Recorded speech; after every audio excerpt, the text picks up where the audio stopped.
like somewhere in the west. Isn't the light different down here than it Yes, is than absolutely. up north? It's a gorgeous lighting. The greens and browns against the blue, and it's just a wonderful. I think we have like a good idea of the colors just by watching this. Pretty beautiful. Yeah. It's a beautiful day. You're sick. Will that affect the mood of the painting? He's been sick a long time, All these John. microbes are gonna go, and they're gonna make this really organic. I'm gonna carry on the him canvas, through. you know. I'm gonna carry him They're gonna through. go on him like this. They're gonna make a mark. He'll buck up. Creation never goes with well-being. It comes with torture. And performers always perform, even under pressure. Even under pressure. And actually We'll do it. perform better under pressure. Oh yeah. My French accent, it will go even better. Weeks ago, I was sick like you are Yeah, now, yeah. and we did okay. But we do at any cost. And your medium is acrylic with phlegm? He's always got to throw something in there. That's really good. Yeah, we're going to cough up some stuff. Yeah, we will. Yeah. All right. It's blood, sweat, and phlegm. Yeah, Let's go into the museum, shall we? I first met Mikel Frank and Gerard Amsellem back in 2013 when they were doing a painting demonstration in Beacon, New York. Mikel Frank is an alumnus of the Maryland Institute College of Art, and this was part of a show called Mica Then and Now. In the spring of 2015, Mica Then and Now came to the Noyes Museum in Oceanville, New Jersey, and on March 28th, the Visual Passion duo painted before a live audience while the musical group ETHEL performed. I bought all this paint, and they gave me 20% off, and they gave me a free brush. And I also got a 48 pack of Liquitex basic acrylic paint we're going to use to draw with. You know, you take the tube and it's going to be great. Going to be great. Gerard, tell me about your car accident and how that is going to affect today's painting. In Livingston, New Jersey, riding like It's like the Clint Eastwood of 20 miles an hour and somebody hit me. It means that risk can come from outside. And I think it's what we're going to try to do today. To my great painting partner, Mikel Frank, if we have something in common, the most in common we have is the questioning. Yeah. We are questioning people. We are questioning. We are calling the painting the Blue Room because that is the piece that the ETHEL Quartet plays. We've done lots of music with movement, with dance. Live film. I've seen events with live painting to music, and they're gorgeous, and I'm looking forward to it. We, the writer people, yes. Yes. Also, We write do good, also good compose. music that we do. So is Very thumbs up. all the music contemporary? Yes. Yeah. So no Beethoven in here? No, they'll have to hire someone else to do that. But he was a very nice man. And original, very original Yes. at his time, extremely original. Yeah. Yes. So Okay, we're doing the Beethovens of our day. Okay, so give me your instrument. I'm the cello player. I'm the violinist, or one of them. A violinist. I'm one of the violists. And who's the fourth person? Kip's the other violinist. The other violinist, yes. And is that a boy or a girl? Yes. I'll have to inspect. Yes. I'm sure he'd love that.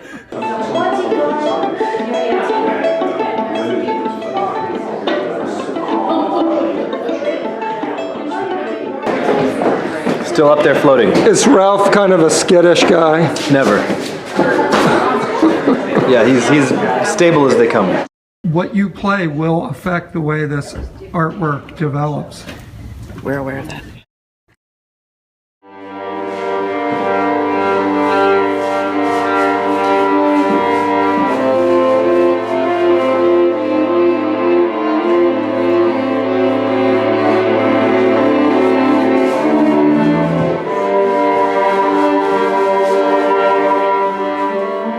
My name is Mikel Frank, and I collaborate with Gerard Amsellem. We've been doing this for about 4 years. We met in Maplewood at the grand opening of the Gas Gallery and Studio in February 2010.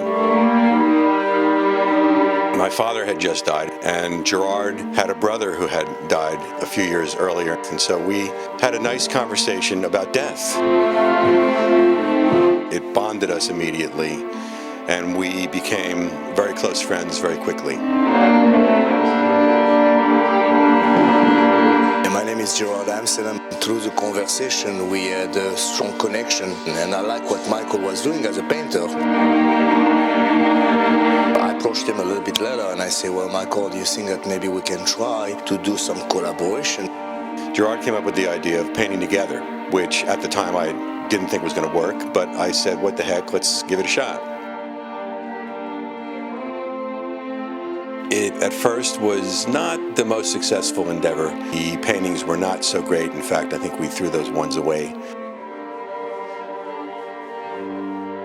You know, it's kind of difficult to work with another painter. To leave your ego out of it and paint with another artist and give up my own way of self-expression.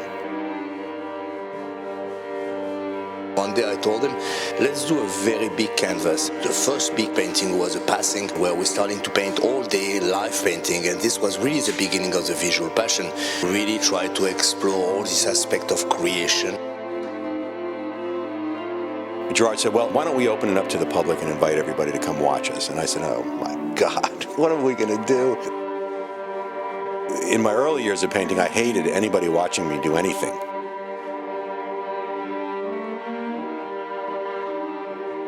We sent out all this PR and announced that we were going to do this, and people came. We had no idea if it was going to work or not. Our conversations became very revealing because it showed each other what it was we were really going after. And in the end, it turned out we were going after the same thing. And now we have 15 or 20 very, very large canvas. And as we go forward, we understand a little bit better how this process works. We approach a painting in a cerebral way, but all of the painting, the process of the work, is completely emotional and physical. And that's why painting large is preferable, because we can really move. It's kind of a ballet of painting.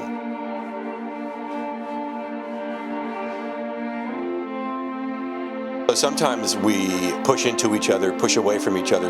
I'm on the left side, he's on the right side, and then we'll switch. And then we kind of slowly come together into the center.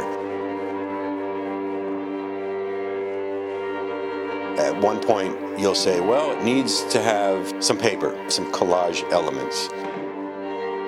It needs to have a brighter color. It needs to have a duller color. It needs to have some drawing elements.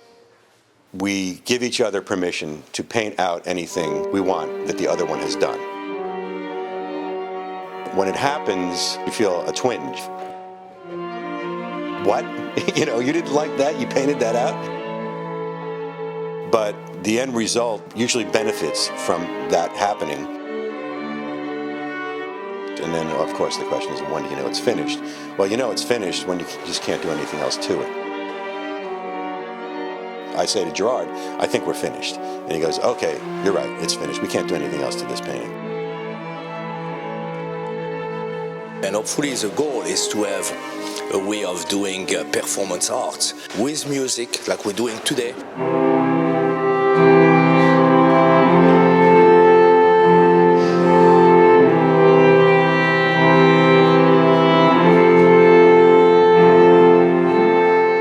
We paint to music. It affects the work incredibly because there's a spirit in music that creates a passion, and inside artists it's really very intense. With a live group, it's even more intense because there's that human element. The music all depends on who are we playing with, but it affects all the moods, the vision, the gesture, the final product, consciously and unconsciously. Experimenting is like all about mood and how you feel.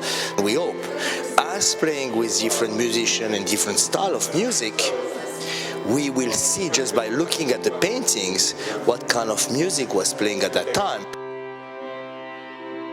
I think it's affects much more than we think.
Gerard and I came together fortuitously, but totally by chance. I was born in Morocco. My parents came from Algeria. We immigrated in France in 1962. I grew up in France, all the time interested by art and film. Around my 20s, I moved to Israel, and I met my wife, who was from this area in New Jersey, so we came here. I went to film school here.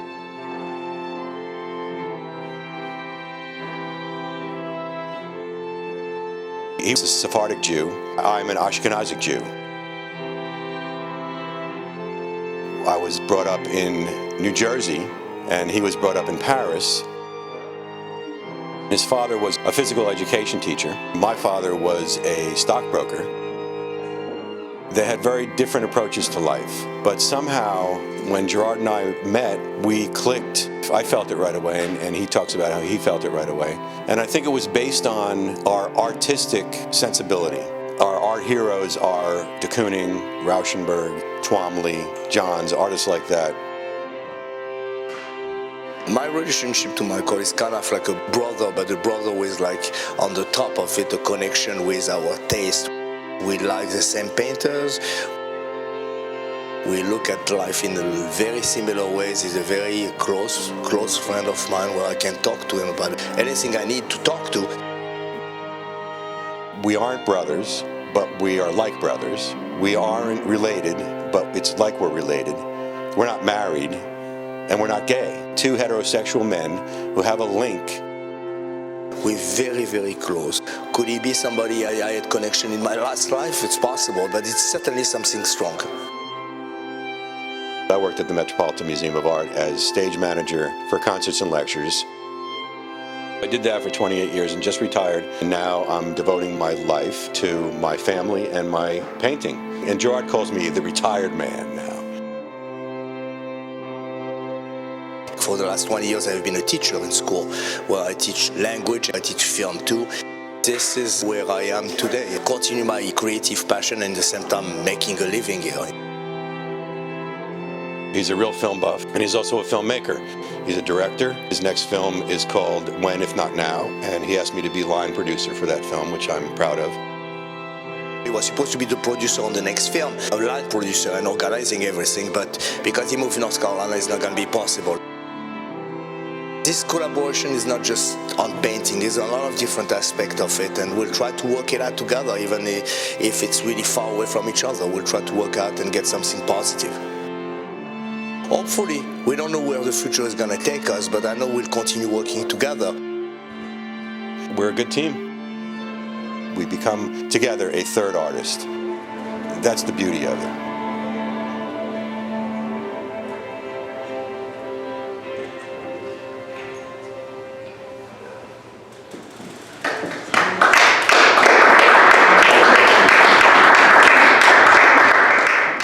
Between life and art, I choose life. Art is one thing, objects are one thing, but the most important is what you're living with it, or what you make other people living with it. So this experience is extraordinary because you are a part of the experience, everybody is a part of the experience, and if you were not there, the experience would be different. And if he didn't have a French accent,